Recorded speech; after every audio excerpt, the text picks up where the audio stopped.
My next guest, he's getting one more in before the end of the year. He's going to be taking on Michał Oleksiejczuk, UFC Fight Night next Saturday. It's Cody Brundage back here on the program. Cody, how are you? I'm great, man. Thanks for having me. Always a good time being on with you. And vice versa. And I gave you some props. I'm going to give it to you here in this interview. Veteran move. You just put a t-shirt over the window to make sure the light exposure wasn't bad. So you fighters take notice here. These little things do make a difference in the interview. Cody wants to, obviously look a little bit better here, which is great. But hey, man, congrats on getting this fight. I know you're always wanting to keep active.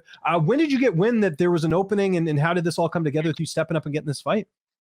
So my fight fell out November 19th. I went home for like 3 days just to see my family kind of reset. That was a pretty long camp. And then I was right back in the gym because they were kind of telling me February was what it was looking at. And I just wanted to be ready.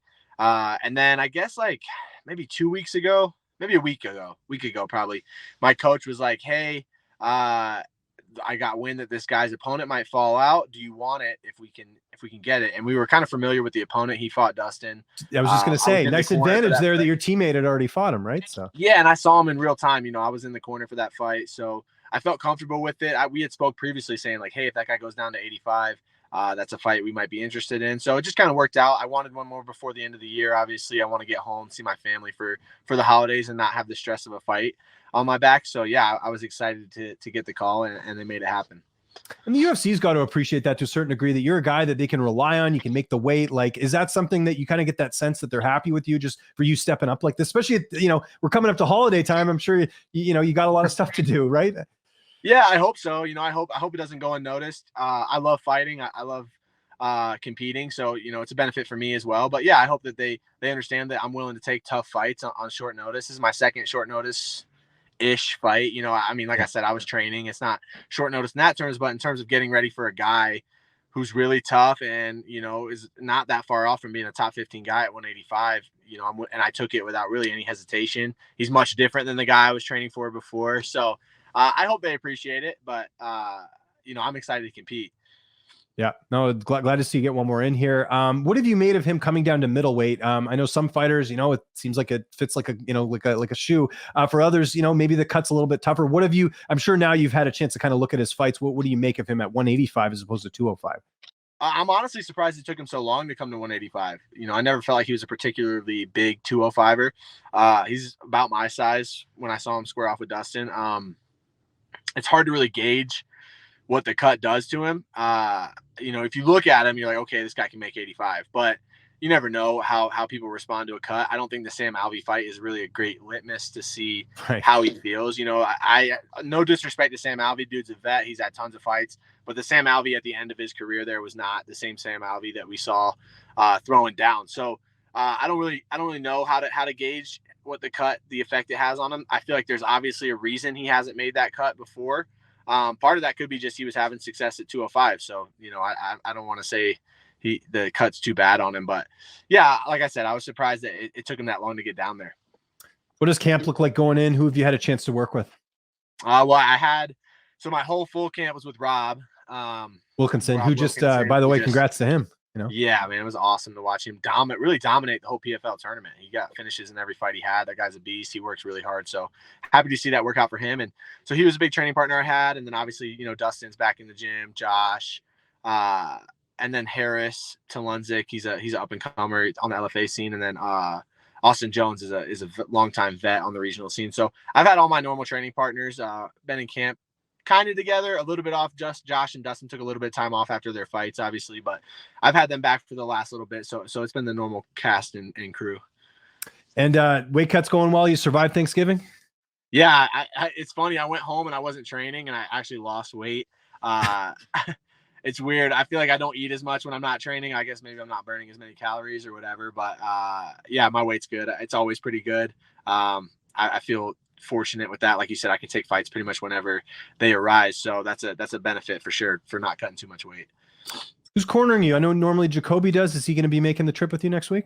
Yeah, same guys, Dustin, Colin, and Coach. I'm gonna keep it. I'll keep it with those guys. It's always a good time, good vibes, and we've had good success lately. So I don't want to change it up. How's this fight playing out?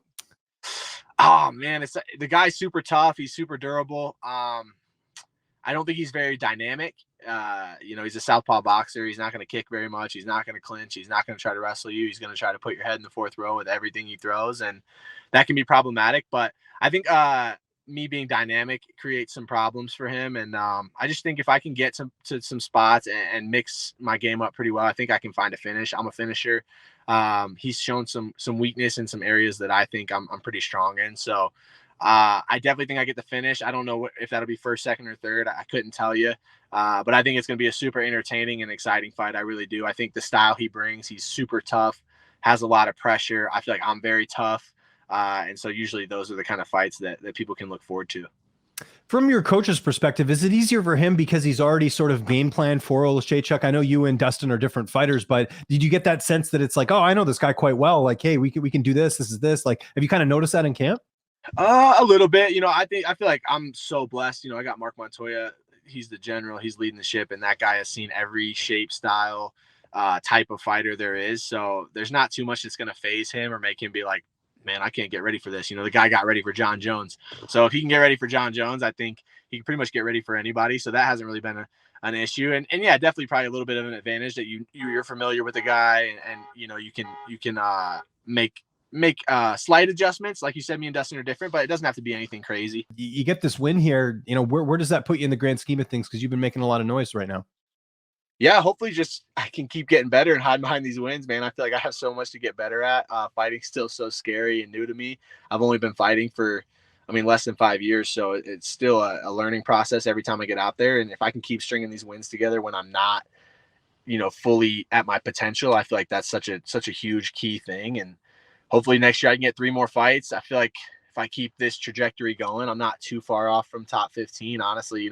I think I was looking at the rankings the other day, and Michael's like 20 or 21. So, he's pretty high up there, pretty highly regarded. I think I've never been a favorite in the UFC. I think this is the fight I'm the biggest underdog I've ever been, which, I don't look too much into that, but it is kind of interesting to me. So hopefully I can just keep proving these people wrong, and eventually I'll get that respect. I know the focus is on next Saturday, but do you have anything lined up for the holidays? Are you going to be staying in Colorado? Or are you guys going to Michigan to see your wife's family, or what are you guys doing?